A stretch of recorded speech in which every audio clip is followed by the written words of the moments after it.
What's up, guys? Sid here, doing another recent eBay sales video. Hope everybody out there is doing well.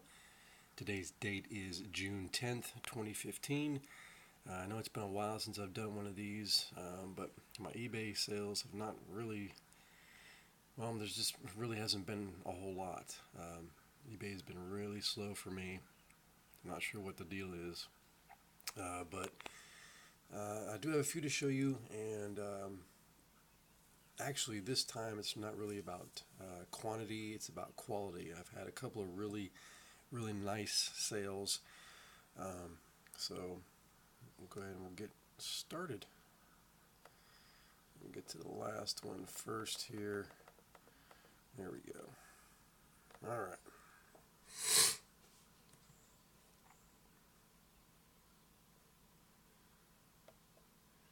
Now, this was a book I had in my possession for a while.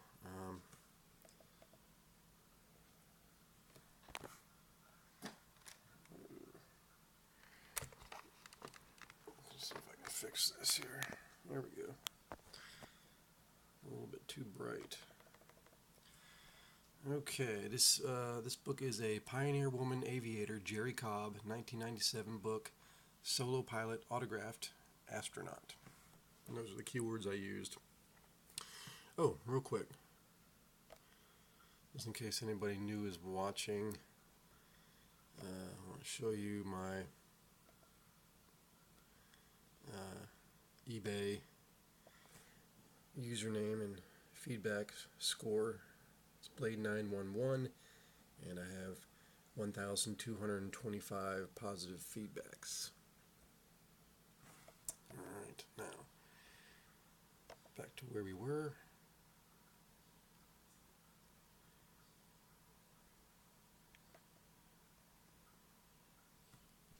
Alright, so I had ended up finding another book. Go ahead and show you guys the autograph. It's pretty cool. I ended up finding another book, actually a vintage book from the 60s signed by Jerry Cobb, so this was a double. I paid no more than $1. I'm thinking it was actually $1 at the thrift store, but I'm not positive. I think it was like maybe 50 cents or something, but I'm not positive. So this was no more than $1. I sold it for $40 shipped. Sold it rather quickly. So I was really happy with that. Jerry Cobb was the first woman to almost be a astronaut. She passed all the medical stuff and everything, and the physicals and the endurance and whatnot, and she was almost the first astronaut, but back then they didn't want women going into space. She's from Oklahoma. She set a lot of records for different types of flights. So really a very cool book, and not a common autograph to have either. Of course, like I said, she's from Oklahoma, and I am from Oklahoma, so I was able to find two signed books from her. So there's that. We'll go on to the next one. This next item was actually all profit.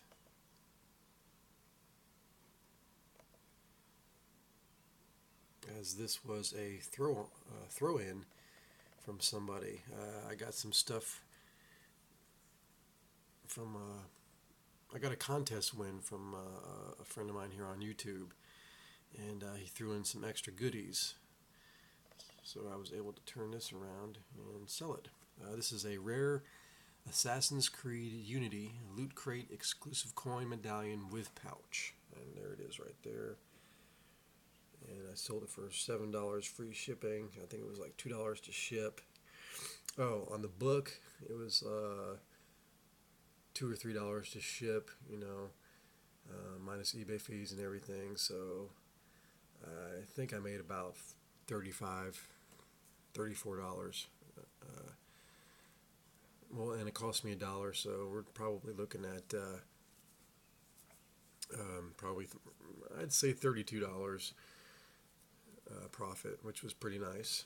So I sold this one for $7, It was about $2 to ship. So I didn't make a lot of money on this, obviously, but it did sell. So I made a couple bucks anyway, so better than nothing. Next item, here's the first one that's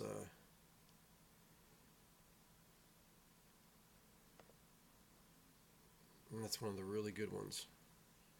But it's also kind of a bad deal too. We gotta pull it up here. Okay.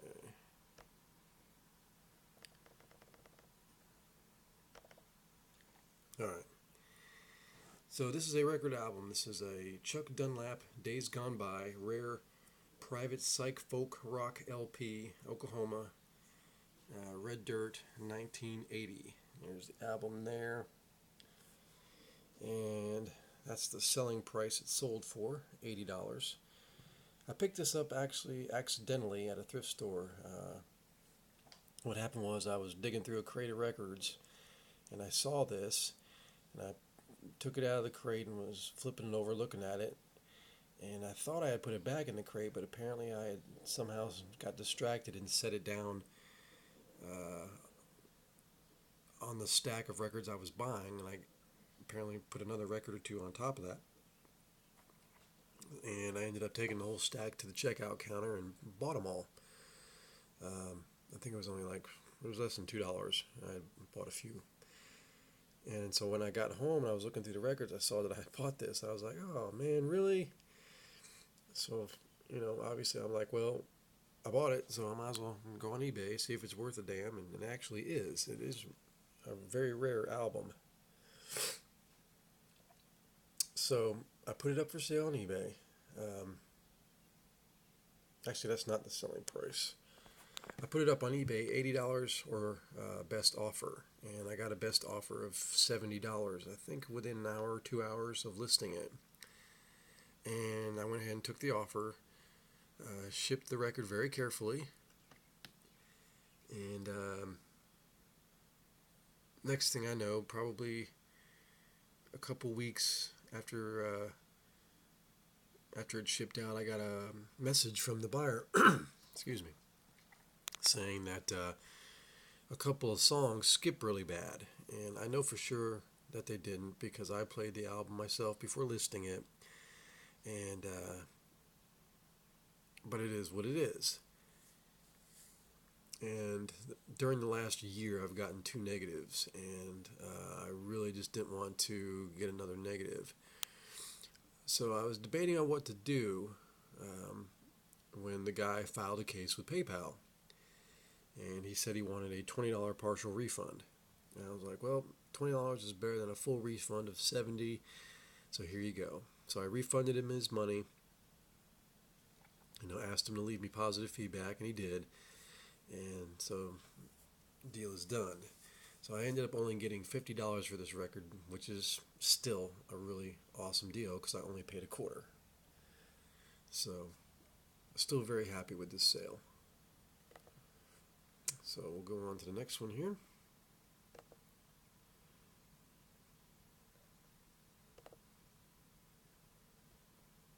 Now this is one of those weird metaphysical, religious type books. UFO, conspiracy, I don't know, it's all kinds of weird stuff, but this is a book called Spacegate, The Veil Removed by Giorgio Series Hanton. I'm not saying that right, I'm sure. Rare.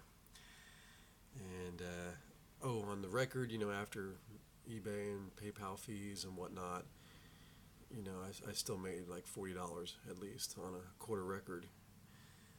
This book sold for $10. I ended up getting it for like a nickel or something in a library book sale.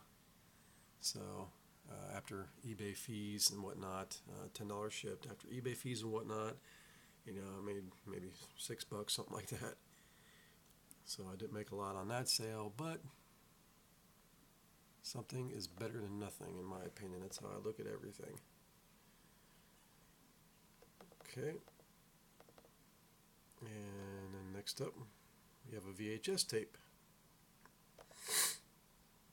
This one took a while to sell.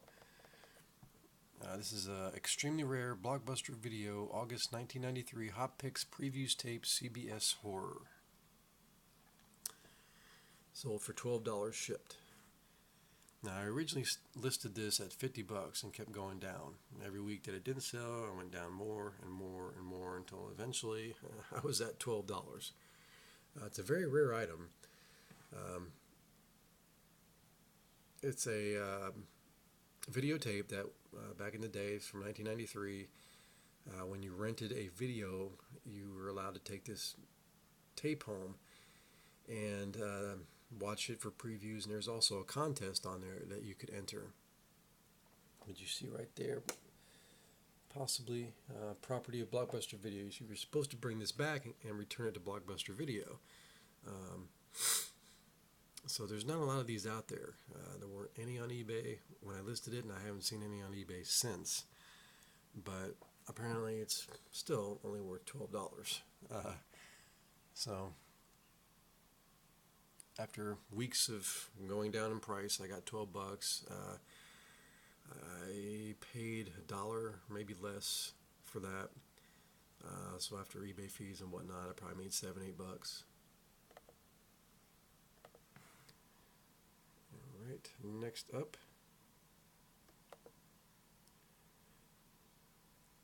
These always sell well for me. These are one of those bolos. Be on the lookout. This is a Franklin BIB 1440 Electronic Bible, King James and New International Version, tested and working. There you see the picture I took of it on and working. Little electronic Bibles.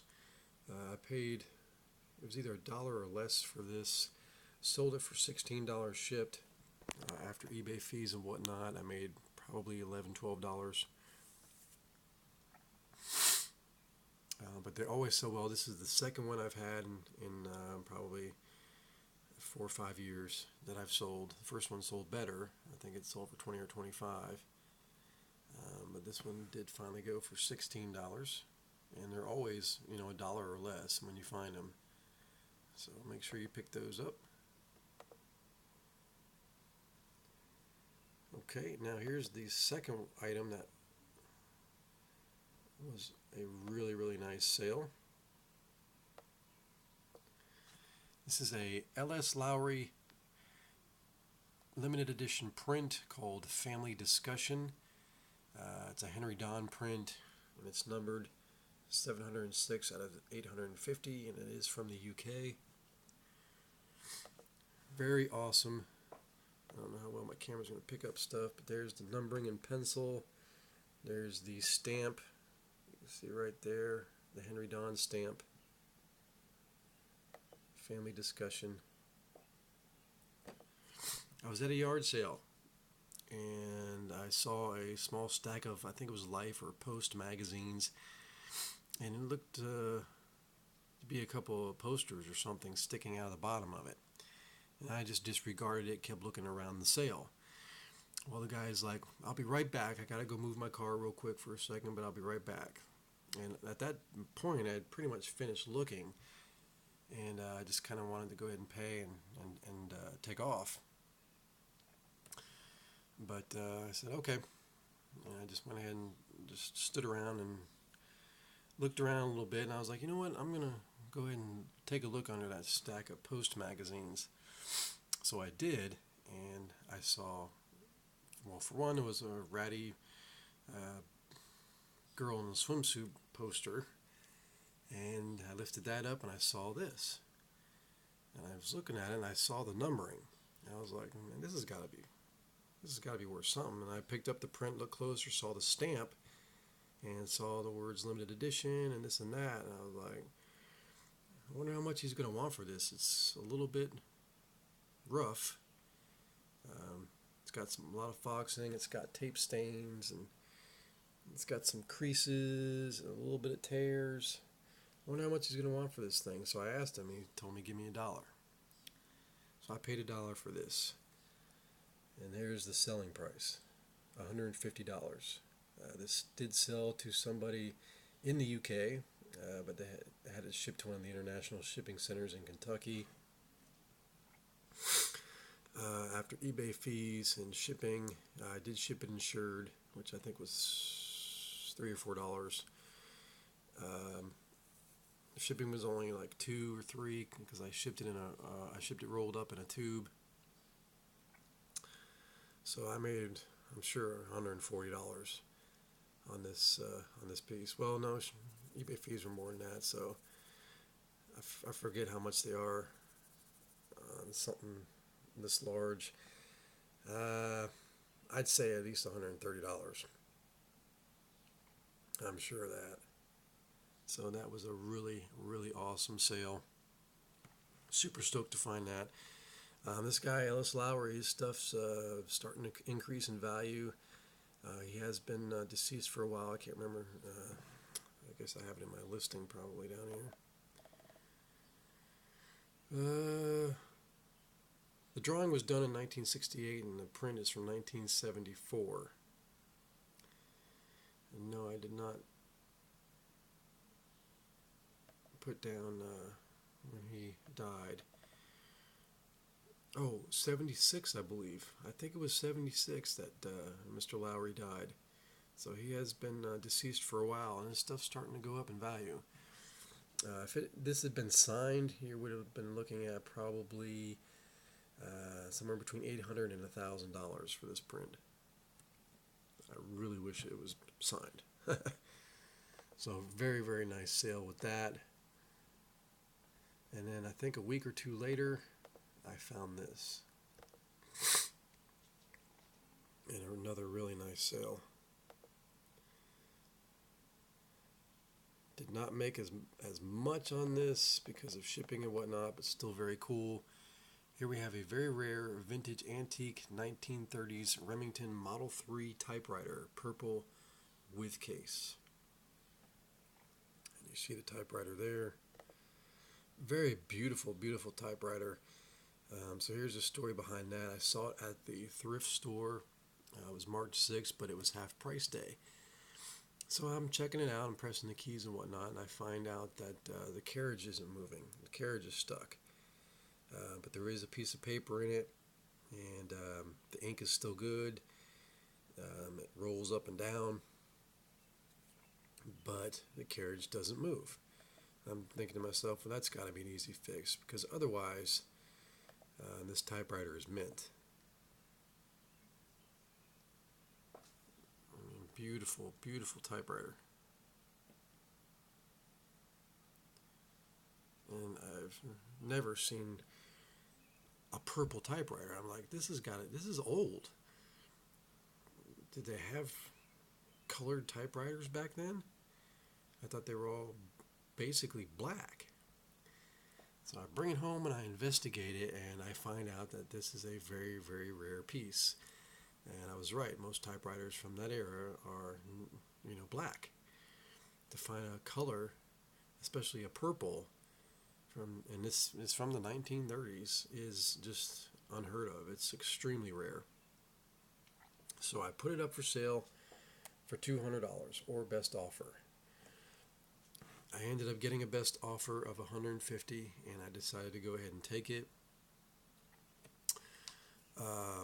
After shipping and eBay fees and whatnot, because it was, and I shipped it insured. And I think it was again $4 or $5 for insurance. I probably made $100 on this sale because of eBay fees and shipping and whatnot. I think I made a nice $100 bill, but I only paid $3 for this typewriter. So if you see vintage old antique typewriters and they're different colors, pick them up. But even the normal black typewriters, they're starting to gain value. If you can find them at a good price, $1 or $2 or $3, maybe $5, I would suggest go ahead and picking them up. If they're in perfect working condition, for the most part anyway, definitely pick them up.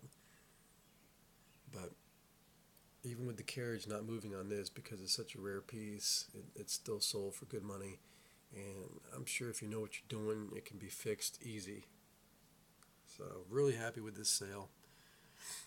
And that's that's going to be it, guys. I hope you enjoyed the video, and we'll talk to y'all later. See you.